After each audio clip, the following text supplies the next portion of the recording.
Esse é o Grand Round do Orbit. Aqui a gente discute a metodologia Orbit de raciocínio clínico e cirúrgico para você colocar em prática no seu dia a dia, levando os insights que a gente passa aqui para você, para o seu consultório, potencializando o seu conhecimento e melhorando a visão do seu paciente por consequência. Eu sou Emerson Badaró. Hoje o caso vai ser apresentado pelo Ricardo Leitão Guerra e a gente tem como discutidor aqui também o Luiz Roisman. Ricardo, o palco é todo seu. Pode apresentar o seu caso para a gente.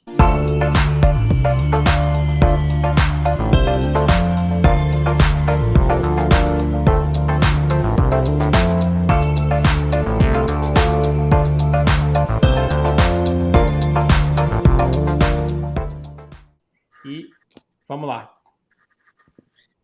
Cara, eu sou fã de vocês e ter vocês me ajudando nos casos é muito bom.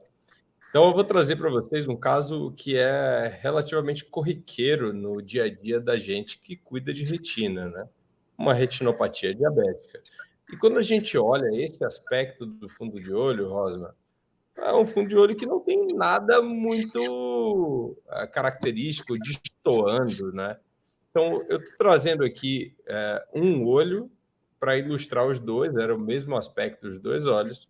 Então, esse é o aspecto clínico. E quando a gente faz essa aproximação da imagem, a gente já tem mais algumas dicas do que está acontecendo. Badaró, Rosman, vocês querem comentar sobre essa imagem? Essa é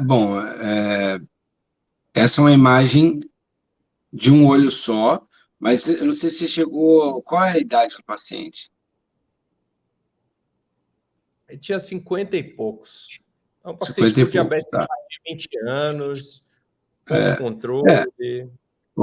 Então, assim, como seu paciente diabético há 20 anos, você vai pensar que ele tem exudatos perimaculares ali.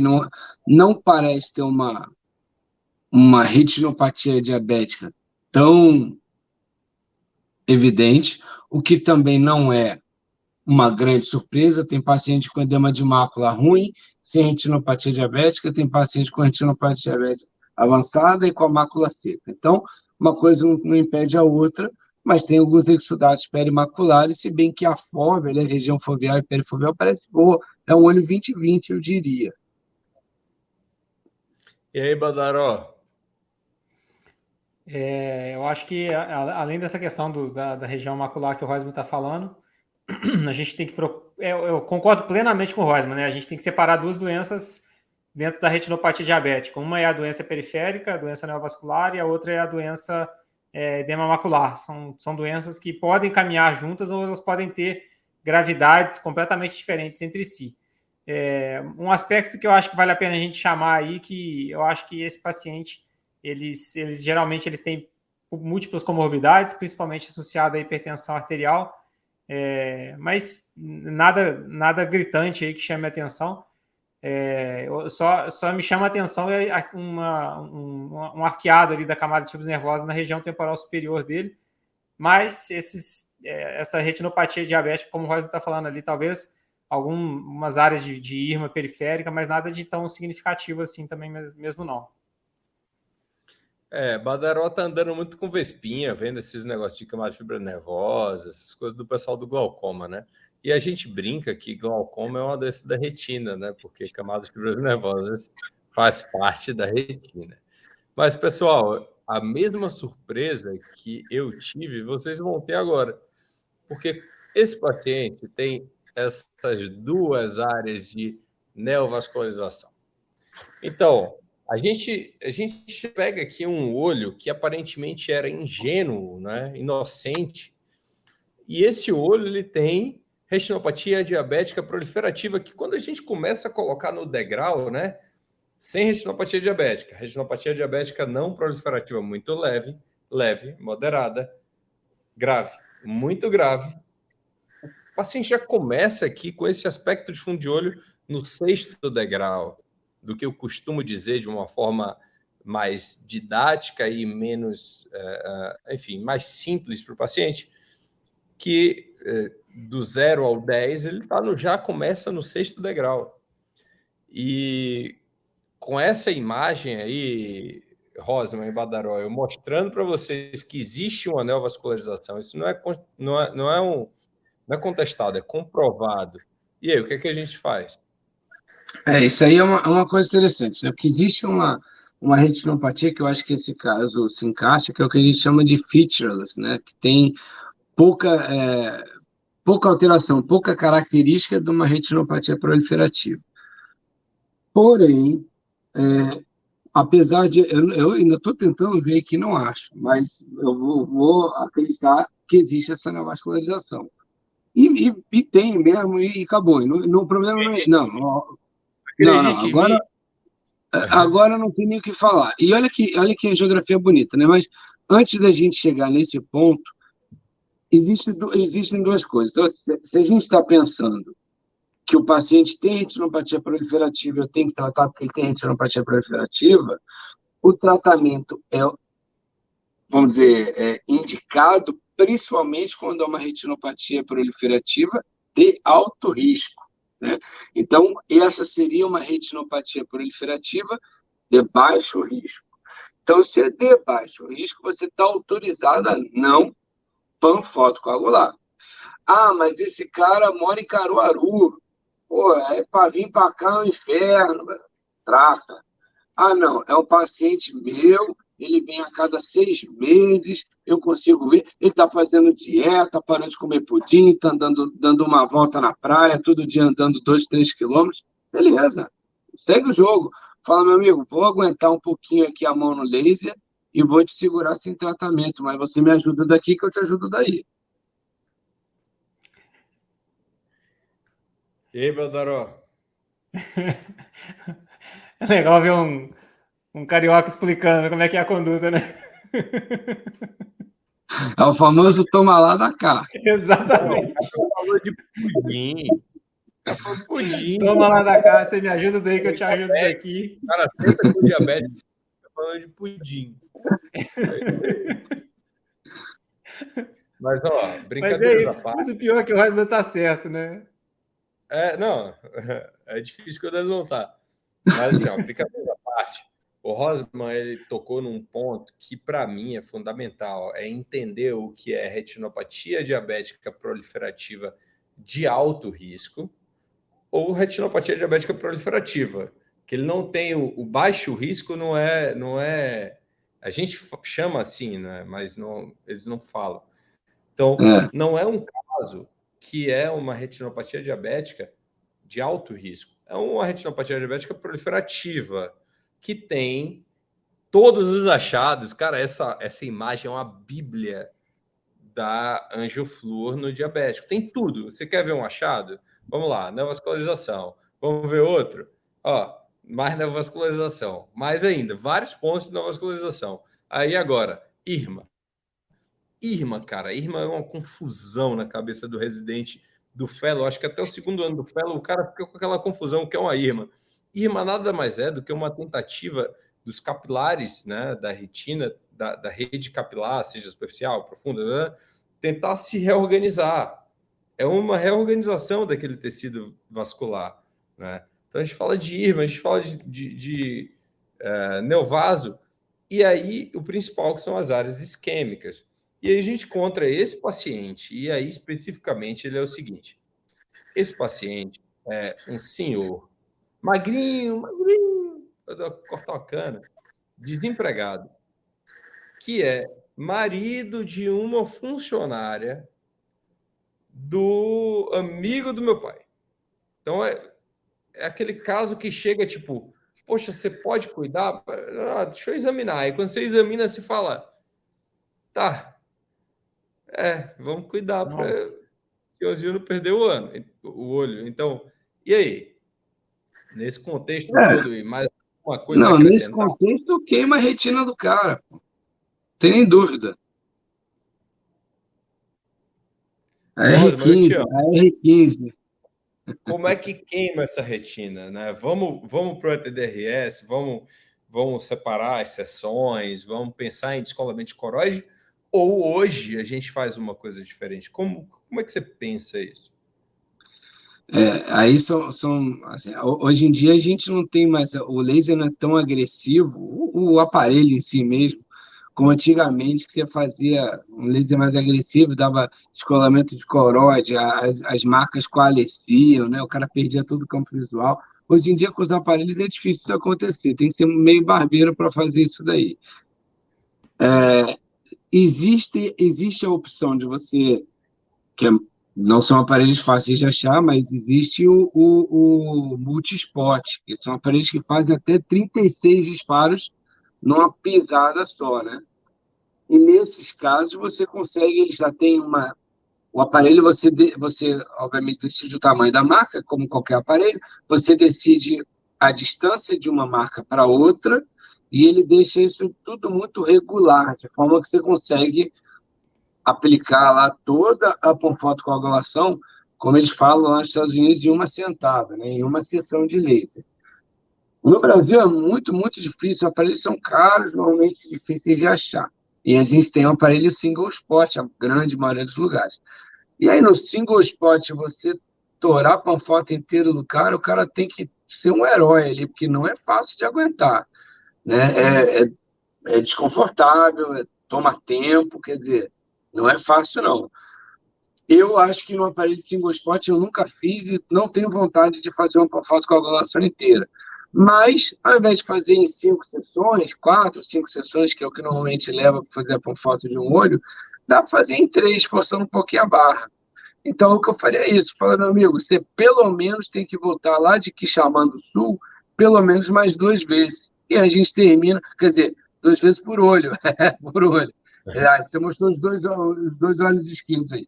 Mas eu imagino que o outro deve estar mais ou menos assim, né? Tá igual, Então, tá igual, tá igual. pelo menos, a não ser que você queira fazer 2 olhos num dia só, que também dá para fazer. Aí, nesse caso, o cara volta de Quixamã mais 2 vezes. Só para eu entender, Rosman, você prefere em uma sentada, é isso? Não. Eu acho que se você tiver um multi-spot, dá uma brincadeira. Não, eu prefiro não. Mas acho que ainda no multi-spot é muito rápido, né?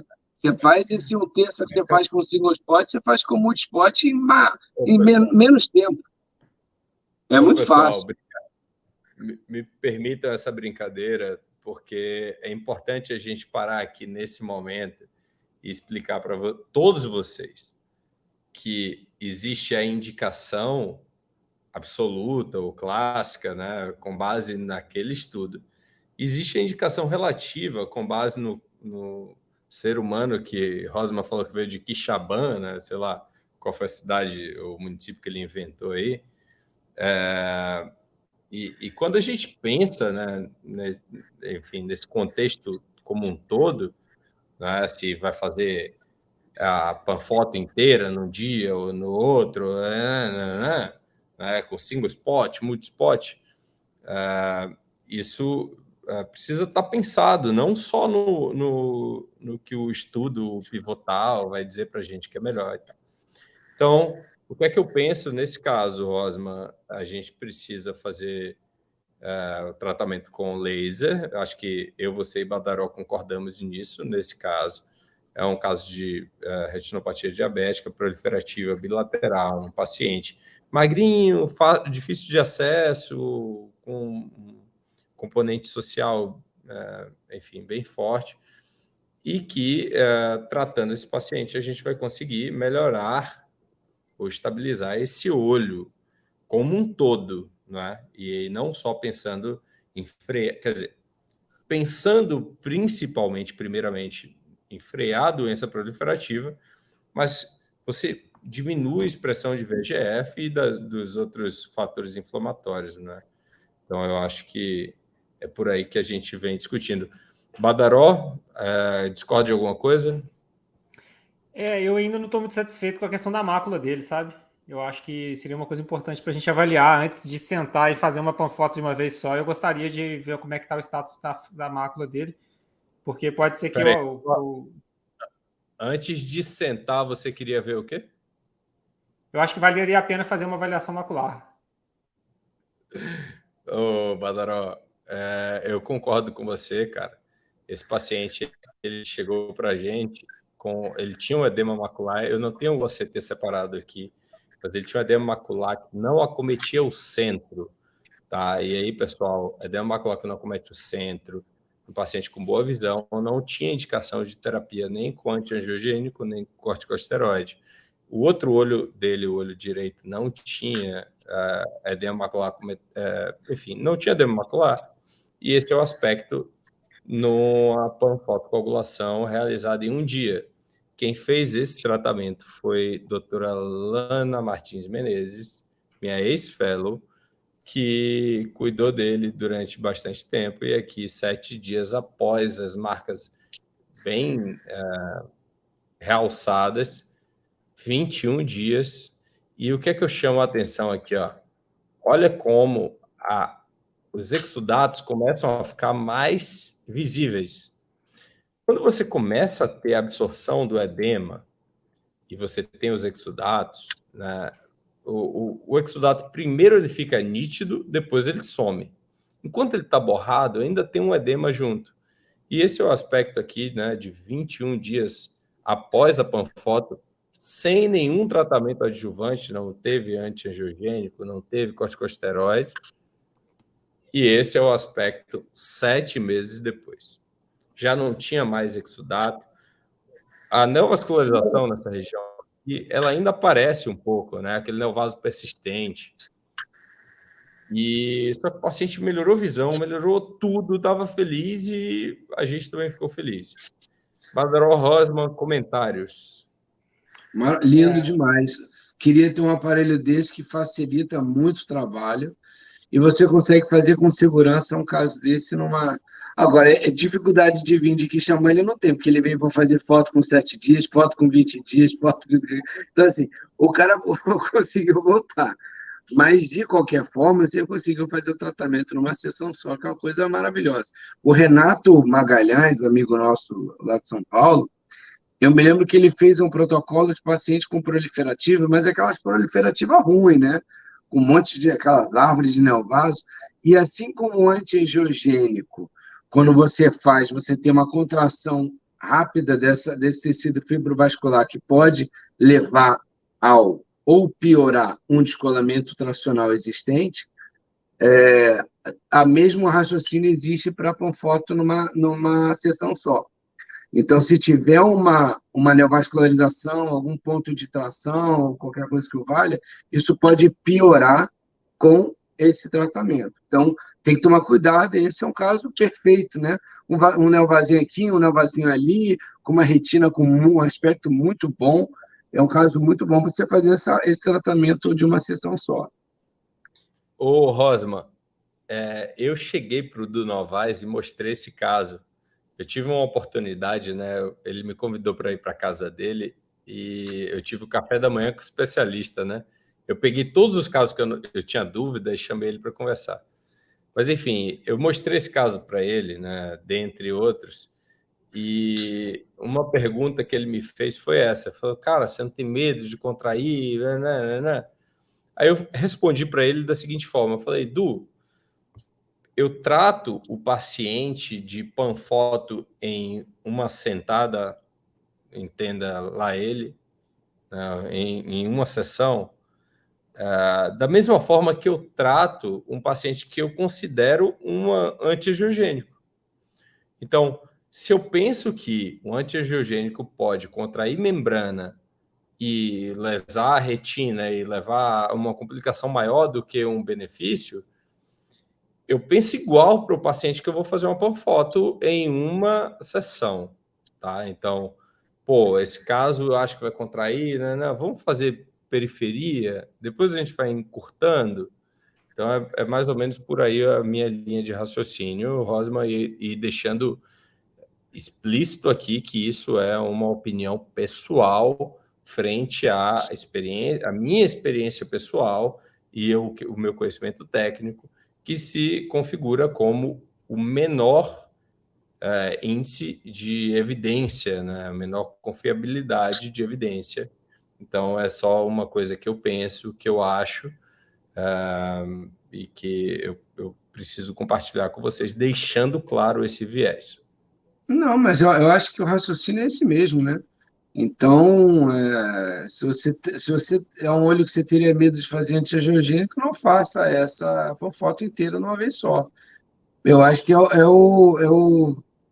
esse é o ponto, né? Então, é um caso desse como esse, não tem sentido a gente pensar em contração, em piora, etc. Uma membrana, um neovasio muito besta, que você quase não vê e tal. Eu não teria medo, não. Se eu tivesse esse aparelho na mão, eu faria igualzinho você nesse caso. E, cara, esse aparelho, essa panfoto em uma sessão que eu estou mostrando para vocês aqui, ela foi realizada sem bloqueio, sem nenhum Não, nada. dói menos, né? Dói menos porque É, eles têm todo um cálculo de potência por marca e de espaçamento, etc. Então, assim, dói. Se olhar esses aparelhos que fazem multispot, eles têm um tempo de exposição limitado, mais curto. Então, eles já têm uma proteção para dor superior ao single spot. Isso daí dói menos você fazer essa foto inteira do que fazer 25% num single spot. exatamente. Eu tenho dois comentários em relação a esse caso, Ricardo. Primeiro, a gente comentou outro dia, quando eu falo a gente, eu, o Ricardo, o Roisman e o Renato fizemos um podcast onde a gente conversou sobre os aspectos de panfotocoagulação e outras coisas relacionadas a laser para tratamento de doença de retina. E uma das coisas que a gente discutiu lá foi sobre a extensão de uma panfoto, né? O que é uma panfoto agressiva e o que é uma panfoto conservadora. Esse tipo de paciente aí, eu estou vendo que você não fez aquela panfoto que a gente vai ver assim o clássico do DRS, aquela que deixa só aquela ilha de visão, um disco de papila de um lado, dois discos de papila de outro, dois para cima e dois para baixo. Não foi isso que você fez. E uma das coisas que a gente discutiu nesse podcast foi exatamente sobre isso, né? Quando que vale a pena você ser agressivo e fechar tudo, e quando que você não precisa ser agressivo logo de cara, que você pode fazer, acompanhar, se for o caso, completar um pouquinho mais. Então fica esse convite para quem não ouviu ainda, escutar o podcast que está na Spotify ou qualquer plataforma de podcast que você estiver acostumado a ver. Mas esse, para mim, é um perfil de paciente que você está mostrando aqui que vale a pena não fechar a panfoto logo de cara. Dá para fazer e depois acompanhar o paciente para saber como é que ficou essa neovascularização. E nada impede de você, na próxima vez, se você achar que foi pouco laser, você completar um pouco mais, tá? Então, esse é o comentário número 1. O comentário número 2, que é mais uma lembrança para a gente falar aqui, que a gente também comentou nesse podcast, mas que não era o objetivo desse podcast, mas a gente acabou entrando um pouco, era sobre o uso de antiangiogênico para tratamento dessas neovascularizações de retina, né? Que foi um dos motivos que a gente conversou lá. E que esse tipo de paciente aí é um perfil que serviria para poder tratar a neovascularização com uma grande exceção, que é o fato de não ser um tratamento custo-efetivo, né? Uma coisa que a gente percebe que não vale a pena no longo prazo, porque a tendência dele voltar a ter a neovascularização no futuro, uma vez que você pare esse antiangiogênico, é muito grande, e foi isso que o protocolo S tentou estudar. E o único paciente que realmente serviria, né, que seria um perfil de paciente que seria adequado para se usar um antiangiogênico para tratamento da neovascularização seria o paciente que também tem edema de mácula. E mesmo assim, nesse caso seu, eu acho que eu questionaria muito entrar com antiangiogênico como tratamento, porque eu acho que uma panfoto resolveu o problema desse paciente e um antiangiogênico ia ficar cozinhando esse problema aí muito tempo. Mas eu queria lembrar esses outros dois aspectos que eu acho que são importantes na hora da gente pensar em paciente com retinopatia diabética proliferativa também. Outro dia eu falando com vocês, eu toquei no assunto do Otacílio, né, que foi meu preceptor aqui do Fellow. E eu me lembro claramente, né, que para mim, quando eu comecei o Fellow, e aí eu via aquele diabético, aí a gente fazia a anjo em 7 campos, né? Eu me sinto idiota, lembrando, fazendo anjo. Pô, grande angular. A gente fica hoje, tem informação na mão.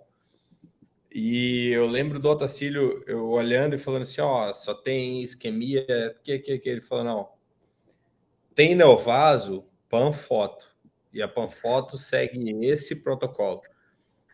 E, cara, quando eu entendi o que ele estava me falando, sabe? Tipo, pô, você tem proliferação, você tem um estudo que trata a proliferação, e o estudo diz que você faz desse jeito, apesar do que o que você acha é desse jeito, para ter esse resultado. Aquilo ficou meio que até eu entender e funcionar. E aí, hoje eu vejo que a gente tem melhores métodos de diagnóstico e a gente começa a ter aqueles questionamentos, né, sobre como lidar nessas situações com, enfim, com os pacientes ou com os casos que você acha que, enfim, deveria ser diferente. E aí a gente já tem hoje pacientes que são direcionados para um tratamento com laser na área isquêmica e não na área não isquêmica. A gente já tem angiogênico, antiangiogênico ao invés de laser, e enfim.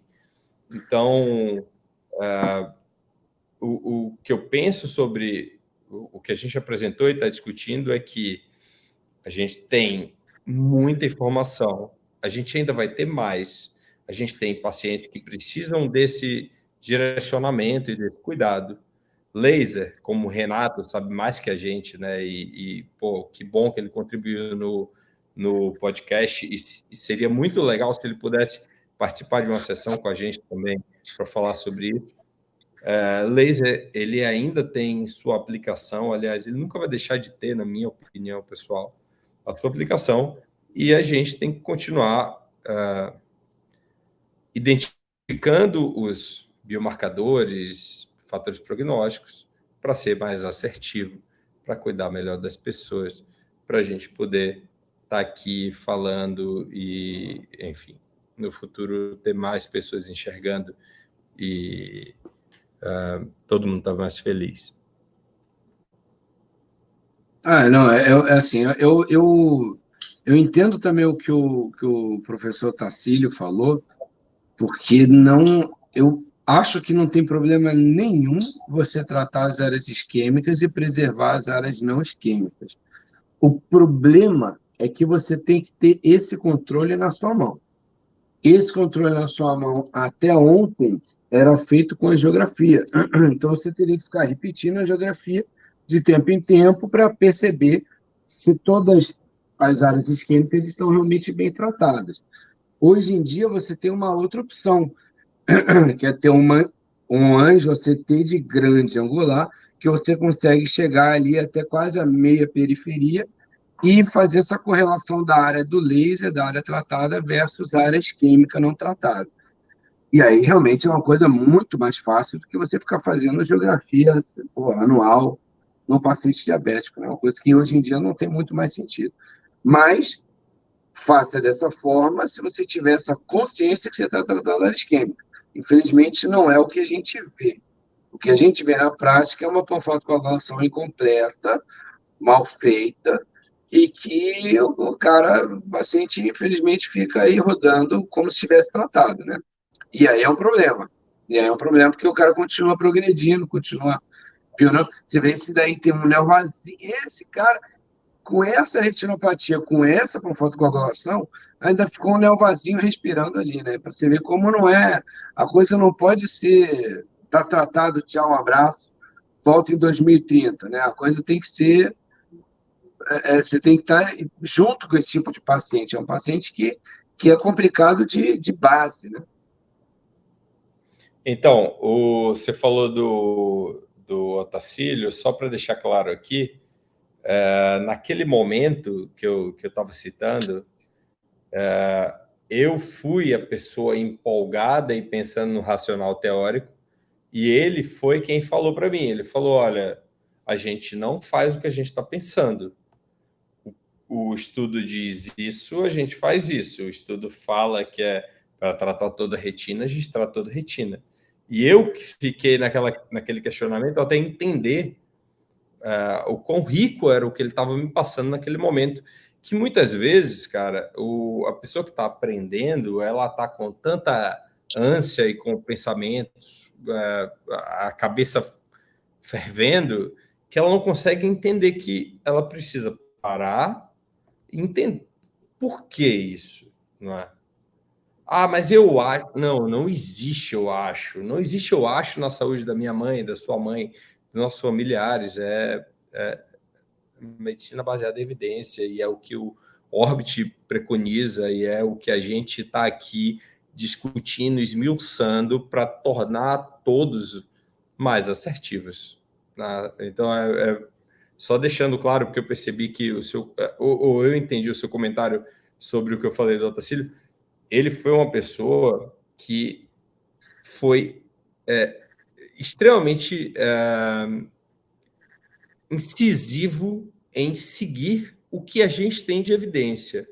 E talvez eu seja isso, né? Que eu sou chato às vezes com isso, vocês já viram. Badaró, a cara dele me entregou. Às vezes eu sou chato com isso porque os meus estímulos foram esses. Eu não me sinto... Ricardo, eu, na verdade, na verdade, estou fazendo um elogio a ele, porque eu acho que ou você trata dessa forma, de uma forma protocolar, eu acho que você tratar guiado pela angiografia é uma criatividade sensata, que tem toda a razão, mas você quer ser criativo, você tem que abraçar o caso, porque é um caso que vai exigir um outro nível de cuidado. Você não quer ser criativo, o paciente não pode ter esse cuidado, você não pode dar esse cuidado ao paciente, faça o protocolo. O protocolo vai dar certo. Então, na verdade, é um elogio que eu estou fazendo a ele. Eu acho que ele tem toda a razão e é assim que eu ajo 99% das vezes, porque na grande maioria das vezes eu não tenho como ficar fazendo essa pormenorização do paciente, o paciente não tem tempo para isso. Enfim, aquele conjunto de obra que vale mais a pena você falar, esse olho agora é 20/20 até morrer, porque ele está com a panfotocoagulação completa, feita. Então, ele está tratado dessa doença nesse olho. Então, Badaró, eu acho que essa discussão, esse short aqui vale um corte, porque, cara, é muito comum a gente encontrar pessoas que pensam e esquecem a evidência. Não é? Então, não, ele tem uma isquemia em volta do neovaso, eu vou fazer um laser. Não. Eu tenho uma área de exudação aqui, então eu vou fazer. Não tem sentido, cara. Sabe? Às vezes a gente pega uns lasers esquisitos, parece que a pessoa escreveu alguma coisa, ou que marcou ali, tipo um dado, e você fala, velho, o que foi que aconteceu? Não aconteceu, não seguiu o protocolo. Então, o protocolo a gente tem proliferativa, a gente trata conforme o ETDRS, a gente vai fazer panfotocoagulação para diminuir em 50% o risco de perda visual grave. Fora isso, cara, a gente vai inventar. Não é isso? Isso aí. Badaró está falando sem áudio. Eu acho que está muito melhor. Estou só concordando. Estou achando ele muito melhor sem áudio. Que isso aí.